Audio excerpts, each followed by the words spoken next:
لیکن گزشتہ چند ایام میں ملک کے اندر ایک صبائی اور رافضی سازش نے جس طرح صحابہ کرام کی ذات کو نشانہ بنایا، تبرہ کیا، گالیاں بکیں، کفر کے فتوے لگائے، آج پورے پاکستان میں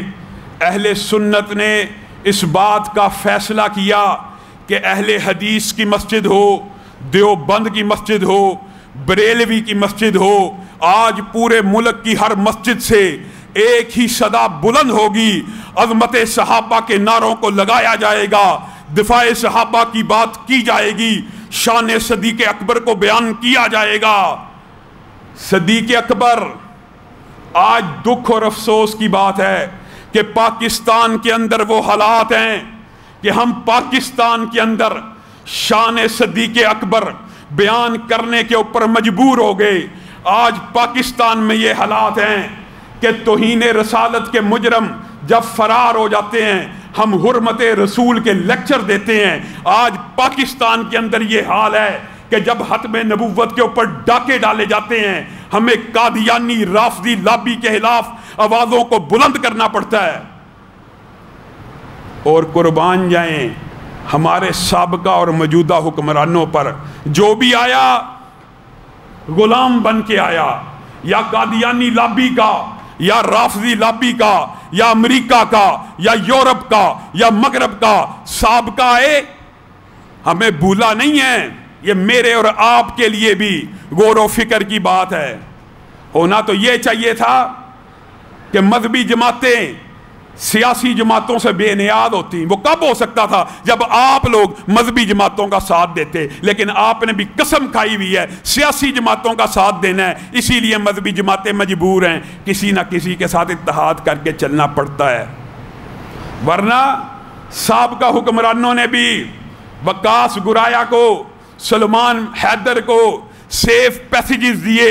بھینسا، موچی، روشنی نامی پیجز کے جو بلاگر سے وہ ملک سے فرار کروائے گئے۔ اور یہ حکومت آئی، ریاست مدینہ کا نعرہ لگایا،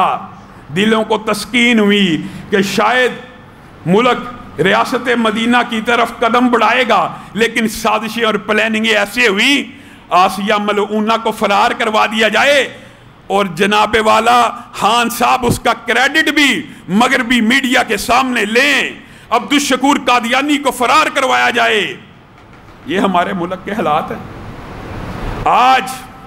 دکھ کے ساتھ محرم کی 8 تاریخ اہل سنت کو پاکستان کے اندر ابو بکر صدیق کا دفاع کرنا پڑ رہا ہے۔ دکھ کی بات ہے، دکھ کی بات ہے۔ اگر کوئی نوحہ یا مرثیہ اسلام میں جائز ہوتا تو اس بات پہ ہونا چاہیے تھا کہ حضرت ابو بکر کی شان کو محرم کے ان ایام میں بیان کرنا اہل سنت کی مجبوری بن گئی ہے۔ اور کون ابو بکر؟ وہ ابو بکر کہ جو نبی کے پاس آئے، مفہوماً آپ کے سامنے رکھتا ہوں، رسول اللہ بیان کیا کرتے تھے جنت کا یہ دروازہ روزے دار کو پکارے گا، جنت کا یہ دروازہ انفاق فی سبیل اللہ کرنے والے کو پکارے گا، جنت کا یہ دروازہ ذکر کرنے والے کو وغیرہ وغیرہ پکاری جائے گا، جوڑا کرنے والے کو، صدقہ کرنے والے کو۔ ہر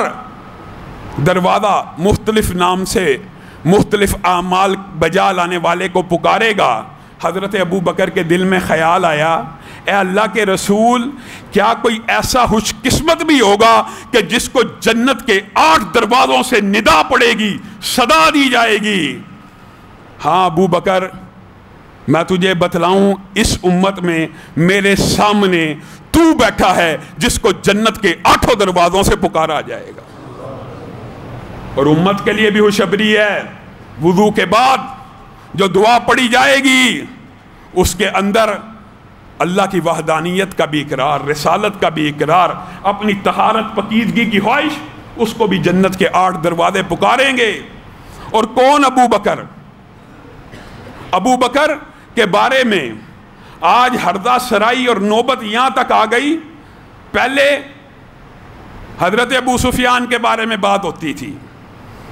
حضرت وحشی کے بارے میں بات ہوتی تھی، حضرت امیر معاویہ کے بارے میں بات ہوتی تھی، ان کو سمجھایا جاتا تھا میرے بھائیوں یہ صحابہ ہیں، جب ایمان اور اسلام کو قبول کر دیا، جب رسول اللہ نے کہہ دیا کہ جو میرا صحابی ہے جنتی ہے، جب قرآن پاک میں اللہ نے کہہ دیا وَكُلًّا وَعَدَ اللَّهُ الْحُسْنَى، ہر صحابی کے ساتھ اللہ نے جنت کا وعدہ کر دیا، تمہیں کیا تکلیف ہے، چھوڑ دو۔ پہلے سارے ہی کافر تھے، سارے ہی مشرک تھے، اسلام آیا، اسلام کی تبلیغ پھیل دی گئی، صحابہ شامل ہوتے گئے، اور رسول اللہ صلی اللہ علیہ وسلم نے یہ ترتیب بھی، یہ سلیکشن بھی خود بیان کی ہے۔ رسول اللہ نے کہا کائنات کا جو سب سے اعلیٰ اور افضل دل تھا اس کے اوپر اللہ نے تاج ختم نبوت کو رکھ دیا۔ کیا مطلب؟ میں محمد صلی اللہ علیہ وسلم کو چن لیا، کائنات کا سب سے افضل جو دل تھا اس کو محمد صلی اللہ علیہ وسلم بنا دیا گیا۔ اور پھر کیا بات کہی؟ کہا انبیاء کے بعد کائنات میں جو سب سے افضل مخلوقات کے دل تھے ان کو ٹٹولا گیا،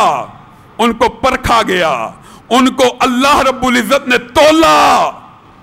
کہ کون سا دل نفاق والا ہے، کون سا نفاق سے پاک ہے، کون سا ایمان والا ہے، کون سا نہیں ہے، کس کے اندر ایمان بڑھے گا، کس کے اندر تھوڑا رہے گا۔ ان سب سے اعلیٰ دلوں کو اللہ نے چھانٹی کر کے ایک سائیڈ پہ کر دیا، کسی کو میرا سسرالی رشتہ دار بنا دیا، کسی کو دماد بنا دیا، اور باقیوں کو میرا صحابہ بنا دیا۔ یہ اتنی اعلیٰ اور اولا ہستیاں، ان کے بارے میں ہرزہ سرائی کرتے کرتے نوبت یہاں تک پہنچ گئی کہ تم اس صدیق اکبر کی شان میں گستاخی کرو کہ جس کے بارے میں ایک صحابی وہ ہیں جن کو رسول اللہ نے کہا صحابی،